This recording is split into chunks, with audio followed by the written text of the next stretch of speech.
महाभारतात पांडव जेव्हा वनवासात होते तेव्हाची गोष्ट। वनात असताना एकदा त्यांचा सामना हिडिंब या राक्षसाशी झाला। पांडवातील शूर भाऊ भीमाने हिडिंबशी युद्ध केले आणि त्याला ठार मारले। हिडिंबची बहीण हिडिंबा भीमाच्या शक्तीवर आणि रूपावर भाळली। तिने कुंतीकडे भीमाशी लग्न करण्याची इच्छा व्यक्त केली। कुंतीच्या आशीर्वादाने हिडिंबा आणि भीमाचा विवाह झाला। वनवासाच्या काळात भीम आणि हिडिंबा काही काळ एकत्र राहिले। त्यांना एक पुत्र झाला, तो म्हणजे घटोत्कच। त्याच घटोत्कचाचे आम्ही वंशज। आम्ही आहोत नाईकपोळ। सरकारी कागदपत्रातील अनुसूचित जमात यादीतील अनुसूची क्रमांक 18च्या अंतर्गत क्रमांक 47 वर नोंदवलेली एक अनुसूचित जमात नाईकपोळ। महाराष्ट्रातील अतिदुर्गम आणि घनदाट जंगले असलेला जिल्हा गडचिरोली। गडचिरोली जिल्ह्यात प्राणहिता व गोदावरी नदीच्या तीरावर वसलेल्या अहेरी व सिरोंचा तालुक्यात प्रामुख्याने आमचं वास्तव्य आहे। सिरोंचा तालुक्यातील कोचमपल्ली, चितूर, अंकिसा, सिरोंचा, नगरम आणि अहेरी तालुक्यातील आलापल्ली इत्यादी गावांमध्ये जवळपास 5 ते 6 हजार अशी आमची लोकसंख्या आहे। यवतमाळ आणि नांदेड जिल्ह्यात तसेच आंध्र प्रदेशातील काही भागात आमचा समाज काही प्रमाणात आढळतो। गडचिरोली हा जिल्हा आंध्र प्रदेशाच्या सीमेलगत आहे। स्वातंत्र्यपूर्व काळात हा भाग निजाम राज्यात होता, पण आमचं मूळ महाराष्ट्रात वैनगंगेच्या खोऱ्यात असल्याचं मानलं जातं। म्हणूनच स्वातंत्र्यानंतर राज्य पुनर्रचनेत हा भाग महाराष्ट्रात आला, पण आजही आमचा संबंध आंध्र प्रदेशातील आमच्या समाजाशी पूर्वापार चालत आलेला आहे। एवढंच नाही तर रोटी बेटी व्यवहारही केले जातात। आम्ही आदिम काळापासूनचे रहिवासी, आदिवासी, काटक, चपळ, स्वभावाने बुजरे, भिन्न संस्कृती जपणारे, विशिष्ट अशी तेलुगू भाषा बोलणारे, इतरांपासून अलिप्त, प्रगती पथापासून दूर असलेले असे आम्ही नाईकपोळ। आमचं गाव कमीत कमी 2 तर जास्तीत जास्त 75 उंबऱ्यांचं। गावाची अशी विशिष्ट रचना नसते। सोयीप्रमाणे कुठेही आणि ऐपतीप्रमाणे लहान किंवा मोठी असतात। घराला अंगण असते, घराभोवती बांबूचं कुंपण असते। घराच्या भिंती ताडाच्या झावळ्यांपासून बनवलेल्या असतात। गवताच्या कांड्यांपासून किंवा झावळ्यांपासून छप्पर बनवतात। जमीन मातीची असते। घर जमिनी समांतर बांधलेलं असतं। जमीन मातीची असल्यामुळे पावसाळ्यात चिखल होतो। घर बांधणीसाठी प्रामुख्याने सागाचा उपयोग करतात। घराची विशिष्ट अशी रचना नसते। घरात किंवा अंगणात धान्य साठवण्यासाठी गुमी ठेवलेली असते।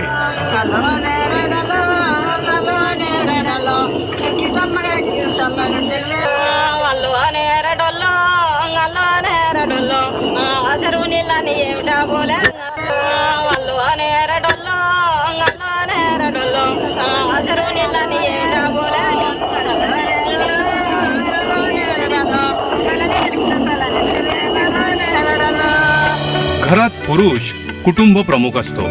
कुटुंबाचं पोट भरण्यासाठी शेती, शिकार इत्यादी कामे केली जातात। स्त्रिया घरातील कामे करतात, तसेच पुरुषांच्या बरोबरीने शेतात व इतर कामेही करतात। शिक्षणाचं महत्त्व पटलेले काही पालक आपल्या लहान मुलांना शाळेत पाठवतात, पण अजूनही आमच्या समाजात पूर्णपणे शिक्षणाचा श्री गणेशा झालेला नाहीये। अज्ञानामुळे काही लोक कागदपत्रात जात नाईक लिहितात, त्यामुळे त्यांना अनुसूचित जमातीचा दाखला मिळत नाही। जातीचा दाखला न मिळाल्यामुळे बरेचसे तरुण शिकून सुद्धा बेरोजगार आहेत। आम्हा नाईकपोळांची स्वतःची अशी भाषा किंवा लिपी नाही। हल्ली तर इतर समाजाशी येणाऱ्या संपर्कामुळे गोंडी, माडिया, मराठी आणि हिंदी सुद्धा थोड्या प्रमाणात बोलली जाते, पण शाळेत जाणाऱ्या मुलामुलींचं शिक्षण मराठी माध्यमातच होते।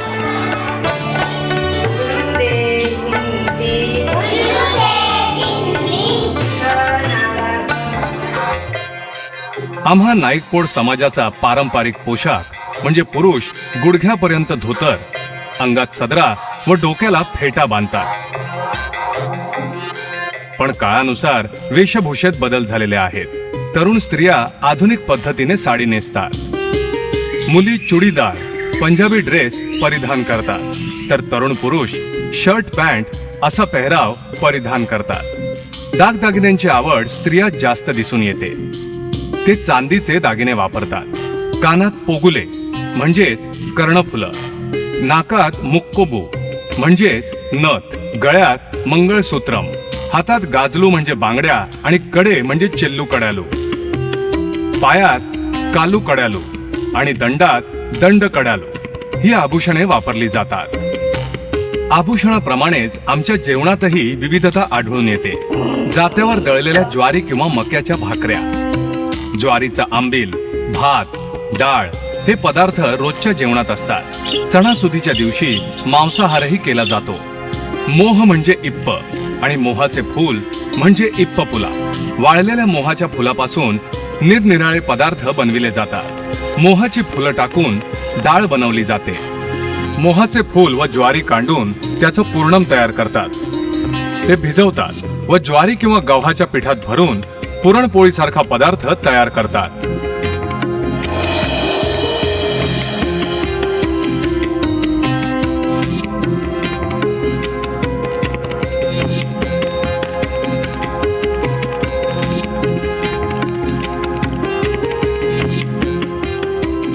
मोहाचे फूल व ज्वारी तव्यावर भाजून खमंग इप्पपोलू जलना पेरालू नावाचा पदार्थ तयार करतात. शुभ कार्यात सणासुदीच्या दिवशी मोहाच्या फुलापासून बनवलेली दारू प्यायली जाते. जंगलात मोठ्या प्रमाणात मोहाची फुलं उपलब्ध आहेत. मोहाच्या फुलापासून जर मद्य निर्मितीसाठी सरकारने चालना दिली तर तो एक व्यवसाय आम्हास उपलब्ध होईल. मोहाची दारू पिणे व पळसाच्या पानात तंबाखू घालून सुट्टा ओढणे ही आम्हा नाईक पुडाची मनोरंजनाची साधने. स्त्री पुरुष दोघेही सुट्टा ओढतात. जणू आमच्या समाजातील समानतेचं प्रतीक. लक्ष्मी देवरा म्हणजे लचम्मा हे आमचं कुळदैवत. गावात तिचं मंदिर असतं. मंदिराच्या बाहेर पोतूराजूचा स्तंभ असतो. समक्का व सरक्का ह्या कुळदेवी. कोचम्मा ही ग्रामदेवता आहे. कोचम्माचं मंदिर गावाच्या वेशीबाहेर असतं. वेशीबाहेर एल्पू म्हणजे वाघ या देवाचा दगड असतो. आमच्या घरामध्ये देवघर नसतं. आम्ही लचम्माच्या मंदिरातच पूजा अर्चा करतो. पण हल्ली काही लोक इतर समाजाचे अनुकरण करून घरात इतर देवदेवतांचे फोटो लावतात, त्यांची पूजा करतात. इष्टास्वामी, पोतुराज, धर्मराज, भीमडू, सहदेवडू, परशुराम कडू, जगदंबी, द्रौपदी माई ह्या इतर देवांची सुद्धा पूजा केली जाते. पुराण काळात राक्षस आमच्या समाजाला त्रास द्यायचे, तेव्हा पांडवांनी राक्षसांचा नायनाट केला. म्हणून देवतांची नावे महाभारतातल्या पांडवांच्या नावावरून आहेत. अशी मान्यता आहे की ज्यावेळी पाऊस पडत नाही त्यावेळी लचम्मा देवीला पांढरालू देवाच्या डोंगरावर नेलं जातं. हल्ली मात्र लोकांमध्ये अंधश्रद्धेचं प्रमाण कमी होऊन जागरूकता होऊ लागली आहे. औषधोपचारासाठी सरकारी दवाखान्यात जाऊ लागले.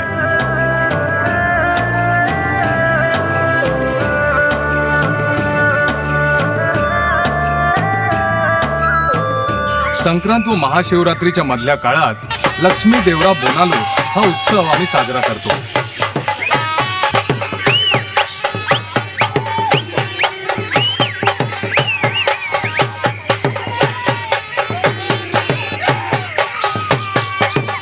त्या दिवशी बोनालू म्हणजे प्रसाद तयार करतो. तांदूळ, दूध व गूळ किंवा साखर घालून बोनालू तयार करतो. बोनालू गावात वाटला जातो.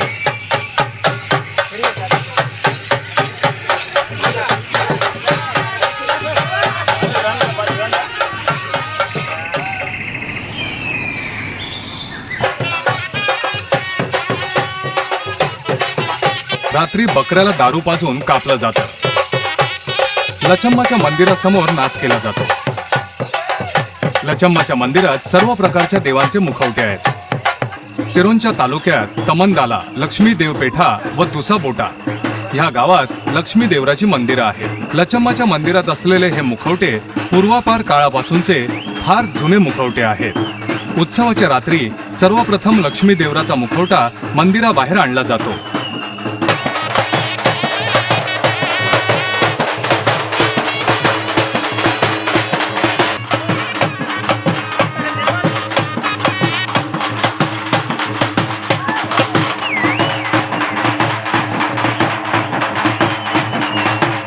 गावातली एखादी व्यक्ती मुखवट्यात शिरते.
आणि मग वाद्यांच्या तालावर लचम्माला नाचवलं जातं. लचम्मा बेभान होऊन नाचते.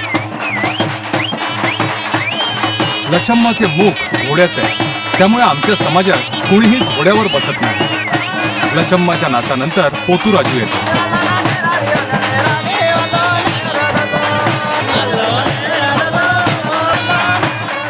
अशी मान्यता आहे की ज्यावेळी एखादी व्यक्ती देवाचा मुखवटा परिधान करते तेव्हा ती देवता त्या व्यक्तीच्या शरीरात प्रवेश करते आणि नाच करते.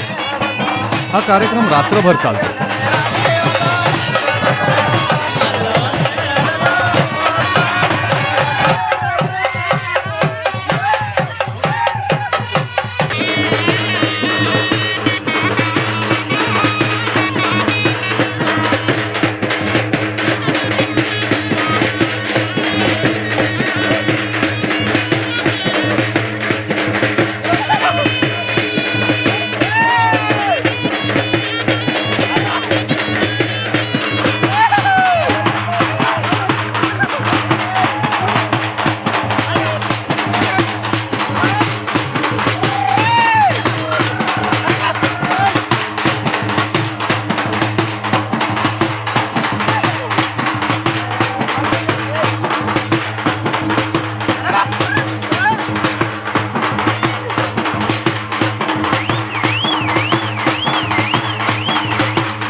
सर्व देवांचा नाच झाल्यावर उत्सव संपतो.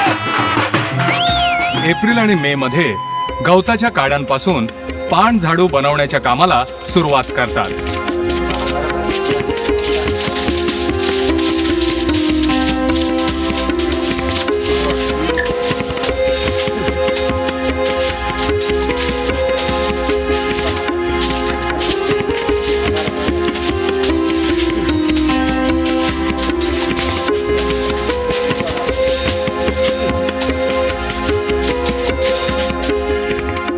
आम्हा नाईक पोळांचा पारंपरिक व्यवसाय म्हणजे शेती.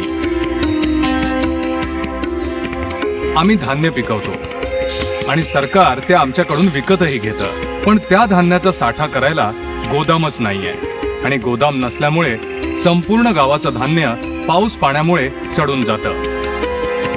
जर सरकारने गोदामाची व्यवस्था केली तर संपूर्ण गावाला त्याचा फायदा होईल. आजही जंगलात जाऊन शिकार केली जाते. बांबूपासून बनविलेले धनुष्यबाण, तसेच धनुष्यासारखी दिसणारी बेचकी ही शस्त्रे शिकारीसाठी वापरली जातात. काळ्या तोंडाच्या माकडाची शिकार केली जाते. काही वेळा सापळ्याचाही वापर करतात. कामजू नावाच्या पक्ष्याचा सापळ्यासाठी वापर केला जातो. दुसरा महत्वाचा व्यवसाय म्हणजे कोसा म्हणजेच रेशमाचं उत्पादन. वर्षातून 2दा कोसाचं उत्पादन होतं. कोसाच्या उत्पादनाच्या बाबतीत बरेच समज आहेत. कोसा उत्पादनाच्या काळात पुरुष दाढी व केस कापत नाही. तसेच गरोदर व मासिक पाळीतील बायकांना कोसाच्या झाडाजवळ जायला मज्जाव असतो. जेवणात हळद खाल्ली जात नाही. आमच्या समाजात अशी मान्यता आहे की जर कोसाचं पावित्र्य राखलं नाही तर ते नष्ट होतं. प्रचंड कोसा उत्पादन करण्याची आमची क्षमता आहे, पण जमीन उपलब्ध नसल्यामुळे काही शक्य नाही. जर सरकारने प्रत्येक गावाला थोड्या प्रमाणात जमीन उपलब्ध करून दिली तर मोठ्या प्रमाणात कोसा उत्पादन होईल आणि प्रत्येक बेरोजगार नाईक पोळास रोजगार मिळेल. आणखी एक उत्पादनाचं साधन म्हणजे तेंदूपत्त्याच्या मोसमात जंगलात जाणे, तेंदूपत्ता तोडणे व त्याचे मुडके बनवून ठेकेदाराला देणे. त्याला अगदी नगण्य असा भाव मिळतो. सरकारने ह्यात लक्ष घालून आम्हाला योग्य मोबदला द्यावा ही आमची छोटीशी इच्छा. इतर छोटे व्यवसाय म्हणजे विशिष्ट झाडाच्या सालीपासून तसेच गवतापासून दोर तयार करणे,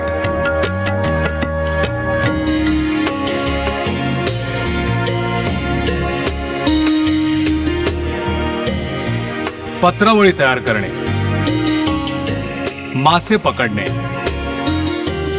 ताडाच्या झाडावरून ताडी व ताडगोळे काढून विकणे,